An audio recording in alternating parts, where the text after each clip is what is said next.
C'est parti pour la 15e édition du Salon international de l'agriculture au Maroc. L'événement qui se tient à Meknès est ouvert ce mardi sous le haut patronage du roi Mohamed VI. Le thème retenu, Génération Green pour une souveraineté alimentaire durable.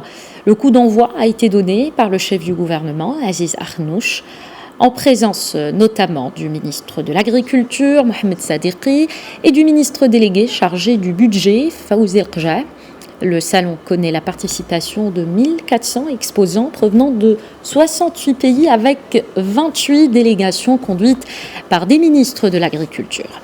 Le Royaume-Uni est le pays d'honneur de cette édition qui marque le retour de cette grand-messe internationale de l'agriculture après 3 ans d'arrêt dû à la crise liée au coronavirus. Je vous propose d'écouter un extrait de la déclaration du ministre marocain de l'Agriculture. On l'écoute.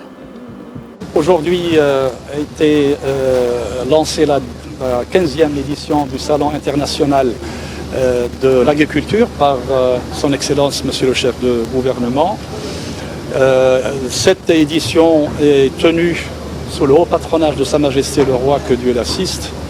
Elle concerne un sujet extrêmement important, la souveraineté alimentaire et sa durabilité dans le cadre de la mise en œuvre de la stratégie Génération Green qui a été lancée par Sa Majesté en 2020 à l'horizon 2030.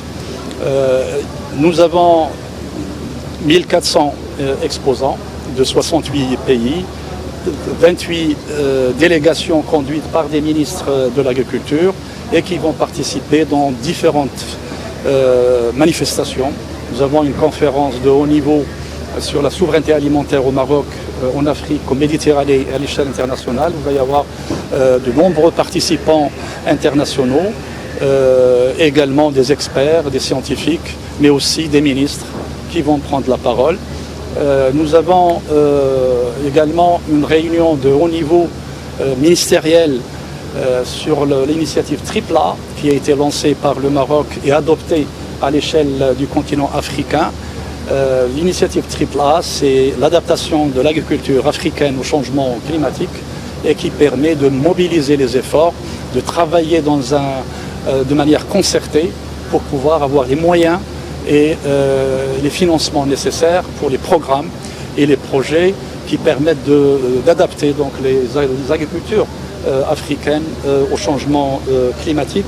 Nous aurons également un événement extrêmement important de contractualisation entre l'État et les professionnels à travers la signature de contrats-programmes autour des filières de production, 20 contrats-programmes avec les fédérations interprofessionnelles des chaînes de valeur. Il s'agit donc d'impliquer les professionnels dans la gouvernance du secteur et dans tout le process de travail afin d'équilibrer et d'arriver à un équilibre stable des chaînes de valeur après donc cette déstabilisation par la crise du Covid plus la crise internationale de flambée des prix en raison donc de la crise ukrainienne.